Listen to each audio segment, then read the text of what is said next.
What is up, class? Today we're back with another book report video.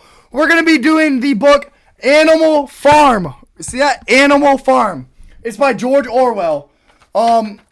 So the whole video is going to be about that. So I know you guys have been requesting it. This assignment is for my teacher, Mr. Simmons. So big shout out to him for making the assignment. The book Animal Farm starts out very slow. Starts out with the animals all coming up with the idea to overthrow the farm with a coup d'etat. They ended up doing that, and they come up with a kind of system called animalism, where they learn English and everything. They come up with kind of like the 7 different commandments: 2 legs good, or 2 legs bad, 4 legs good, and other things. All animals are equal, no matter what they are. Then it goes to Mr. Jones attempts to get his farm back with a lot of other humans. Clearly he fails because the farm ends up being named Animal Farm. That's where the book got its name. After that, there were 2 main leaders. It was Snowball and Napoleon. At that was like a meeting. There was 2 different sides. Animals were all split. After that, the windmill was proposed by Snowball, and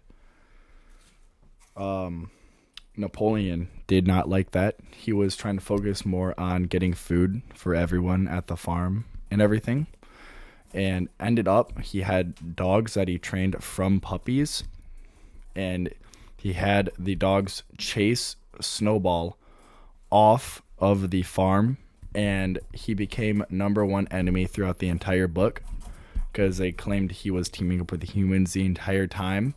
And that's when Napoleon started to get very, very corrupt through the entire book. After that, Napoleon twisted the windmill thing and said it was his idea the entire time, and they started construction on that shortly after. After they finished the windmill construction, after about a year or 2 working on it, the windmill fell due to a storm, and they claimed that it was Snowball. I think Soma Snow. I don't know why I'm blanking. But after that is when Napoleon truly became a corrupt leader, and really just showed communism through the entire book. A rule that he broke really quickly was him and all the other pigs got a lot more benefits than all the other animals, and the other animals questioned it, but Squeaker, who is a relay pig, he calmed everyone's opinion down and really truly made Napoleon a leader throughout the entire book. Another rule that got broken was the pigs ended up living in the house of Mr. Jones, and that was a very big deal. Animals questioned it, and Napoleon said something along the lines of, these beds are the same as yours. Ours are just not made out of straw. We took the sheets off of them, so it's okay. No human things were allowed to be used, currency, etc., like currency, food, like anything. Like, they were not allowed to do that. No equipment, nothing. Pigs, Napoleon started to break that down very quickly throughout the book.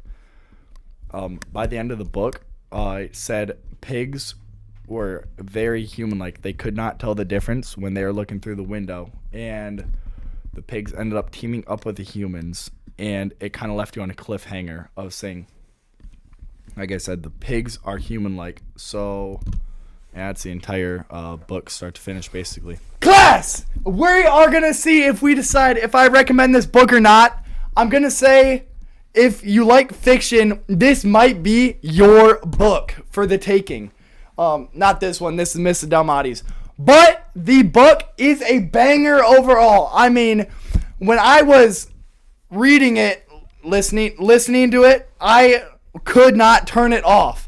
I mean, I was only going to listen to half of it about a week ago at this point, but I ended up listening to it in a full sitting. This book gets a 8.435 out of 10, which means I do recommend.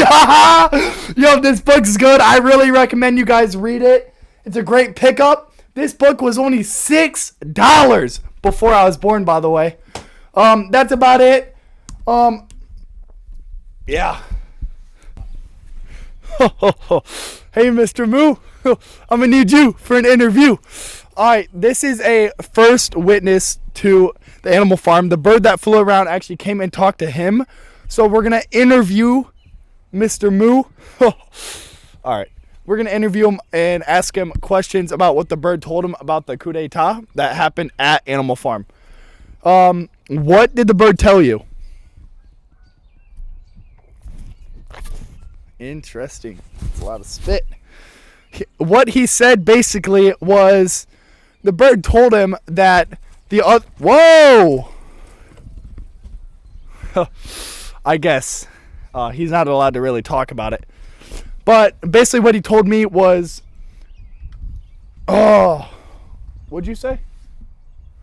The bird told him that they wanted him to go over to the farm and join them because they had their own farm only ran by animals, but he declined them because he said work that he was forced to do was not that bad. Isn't that right? All right. In the book, Snowball represents Leon Trotsky and Napoleon represents Joseph Stalin. The book Animal Farm, with the history behind it, it was based on Joseph Stalin in the Russian Revolution. He overthrew the Tsar Nicholas II and took power. Just like Napoleon did with all the other animals, Joseph Stalin used fear and propaganda to control the entire country. And just like that's exactly how Napoleon did it in the book. He used Squeaker to be his propaganda person, and obviously he used fear to control the other animals because they did not want to be put to death. George Orwell's main focus in the book, like his whole message overall, it was, even with good intentions, these coups d'etats or revolutions can turn bad if a leader gets way too powerful and if the power gets to his head. So I really liked how he tied that up with the Russian Revolution. He made it based on that, and I thought that was a very cool part of the book. That's also why I'm going to recommend this book to you guys. I really suggest that you acquire this book and you purchase this book or go get it from Mrs. Dalmati like I did. Let's hit the outro. What's up, class? This is the end of the video. I really hope you guys enjoyed my entire video on this book. Oh, my neighbors love this too. I really hope I get a good grade on this. Mr. Simmons, have mercy on me.